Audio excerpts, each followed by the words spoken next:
Bonjour tout le monde, ici Martin Lavoie, je suis en compagnie de Benjamin Turcotte. On vous souhaite la bienvenue à l'après-conseil. Salut Benjamin. Bonsoir Martin. Ça va bien? Ça va très bien. Good. Tu as participé récemment au sommet sur l'itinérance du côté de Québec et j'aimerais ça qu'on partage un peu ce que tu as vécu de ce côté-là. Ben oui, très certainement. Ça a fait les manchettes donc, dans la semaine dernière.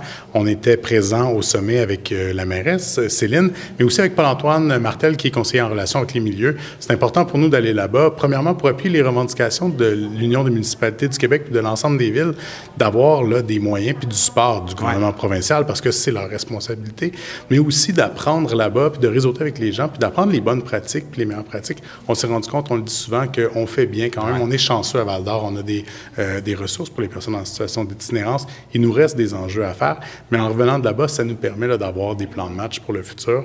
Fait qu'on va avoir des choses à annoncer là, incessamment, puis de continuer le travail avec le comité stratégique en itinérance ici. Je pense pas que l'idée, c'est de se consoler en voyant le malheur des autres, mais en même temps, ça apaise notre sentiment de dire comment ça ici, puis blablabla, puis on pense qu'on est les seuls à vivre ça, et finalement, on réalise par les médias que c'est un problème de société. Ça fait longtemps que vous le dites, mais là, ça parle de plus en plus fort et ça demande de plus en plus d'aide. Donc, on peut s'attendre justement à ce que le gouvernement donne un coup de main et qu'il prenne sa part de responsabilité. Oui, puis très certainement. Puis, tu sais, on ne reviendra pas sur les différentes anecdotes des mairesses, entre autres la mairesse de Gatineau, là, qui montrait l'impact que ça a, puis la réalité des gens dans la rue. Mais il y a eu une ouverture des différents gouvernements. Il y avait 418 personnes quand même qui assistaient au sommet. Il y avait des maires, des conseillers, il y avait des gens aussi du communautaire qui étaient présents.